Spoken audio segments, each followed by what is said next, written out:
अध्यक्ष जी, आज मीटिंग का आयोजन किया गया है, आपके नेतृत्व में क्या है मामला बताइए।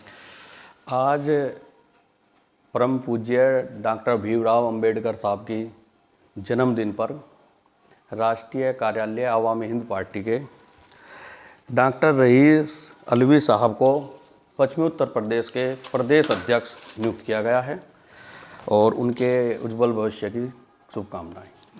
अध्यक्ष जी, लगातार सदस्य अभियान चलाया जा रहा है, पार्टी का 2027 के लिए क्या तैयारी है? देखिए, 2027 में आवामी हिंद पार्टी पूर्ण बहुमत के साथ सरकार बनाने जा रही है। अध्यक्ष जी, भी मेरा उपचुनाव हुए थे, उस दौरान आपकी बड़ी सभा की गई थी, उस सभा में बड़ा आपने प्रदर्शन किया, कहीं ना कहीं वोट काटने का काम किया, ये आरोप है, किस तरह से इसको देखते हो आप? नहीं, देखिए, हमने वोट काटने का कोई काम नहीं किया है, हमें वोट काटने से कुछ नहीं है। ये जितनी भी भारत में पार्टियां हैं, ये सब केवल मुस्लिम समाज, पिछड़े वर्ग, अति पिछड़े वर्ग की वोटों को ठगने का काम करती है।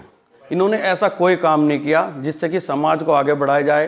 केवल समाज में असमानता का अभाव रखा है हमेशा, छोटे बड़े के साथ मतभेद किया है। ये वसन के बाद असदुद्दीन ओवैसी और फिर 5 सेकुलर पार्टी ऐसे गई, जेडीयू बिहार में चंद्रबाबू नायडू और ये जैन चौधरी को लेकर के जो आजकल चल रही है कि ये इन्होंने मुसलमान साथ धोखा किया है, तो क्या लगता है सेकुलरिज्म है या दिखावा है? देखिए, वक्फ बोर्ड पर जो ये 4-5 पार्टियां हैं सेकुलर दिखाने का ड्रामा कर रही हैं और इन्होंने मुस्लिम समाज, मेरा मानना तो यह है कि इन्होंने मुस्लिम समाज के साथ बहुत बड़ा धोखा किया है और मुस्लिम समाज को कहीं ना कहीं उन्हें बहुत आहत किया है, भावनाओं का आहत किया है। क्या लगता है मुसलमानों को कहाँ जाना चाहिए? अगर जहाँ जाते हैं वहीं इनको धोखा लगता है, तो क्या लगता है किस तरह से मैसेज देना चाहूँगे देश की जनता को, मुसलमानों को? देखिए, मुस्लिम समाज एक जज्बाती कौम है।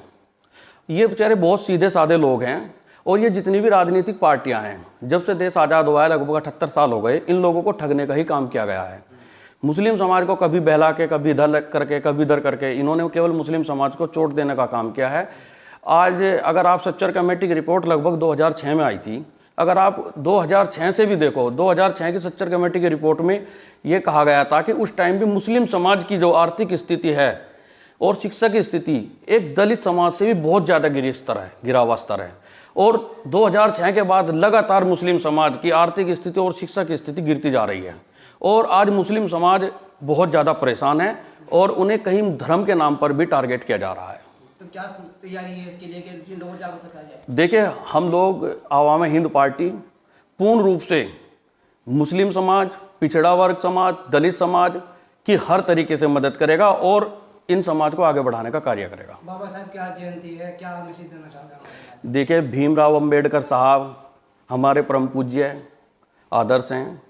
उन्होंने ही केवल एक भारत को समानता का अधिकार दिया है, जिसमें अंबेडकर साहब ने कहा है कि भारत में जितने भी दलित हैं, मुस्लिम हैं, पिछड़ा वर्ग है, उन सबको समानता का अधिकार दिया, शिक्षा का अधिकार दिया, मौलिक अधिकारों का अधिकार दिया और मैं तो उन्हें अपना परम पूज्य मानता हूँ, उन्हें अपना आदर्श मानता हूँ। क्या शुभकामना देना चाहेंगे हमारे माध्यम से? मैं आपके चैनल के माध्यम सबसे पहले तो मैं आप लोगों का धन्यवाद करता हूं। आप लोग आए यहाँ पे, आप लोगों ने हमारी बात रखने का मौका दिया। मैं समाज को संदेश देना चाहता हूं कि आज भीमराव अंबेडकर साहब की जयंती है, उसको पूर्ण धूमधाम से मनाया जाए और उनके संविधान को प्रभावशाली ढंग से लागू किया जाए।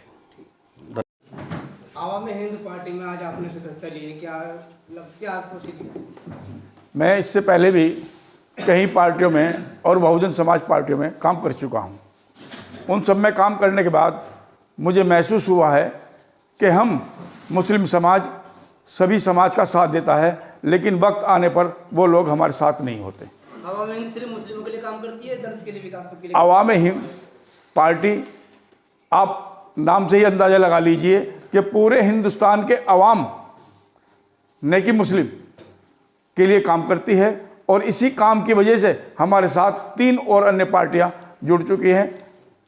थोड़ा सा क्या मैसेज देना चाहोगे पार्टी के माध्यम से देश की जनता को, क्या मैसेज देना? मैं आज बाबा भीमराव अंबेडकर जी के जन्मदिन पर, जिन्होंने हमें एक ऐसा संविधान दिया जो समानता का अधिकार है, सभी लोगों को समानता का अधिकार है, इस उनके शुभ जन्मदिन पर मैं ये मैसेज देना चाहूँगा कि आवामी हिंद पार्टी सभी आवाम के लिए काम करेगी और उनके उत्थान के लिए काम करेगी। राष्ट्रीय अध्यक्ष जी का बहुत आभारी हूँ कि मुझे उन्होंने इस काबिल समझा कि उन्होंने मुझे आज पश्चिमी उत्तर प्रदेश का प्रभार दिया है और मुझे पश्चिमी उत्तर प्रदेश का अध्यक्ष बनाया है। मैं उनका बहुत और पूरी उनका टीम का धन्यवाद अदा करता हूँ।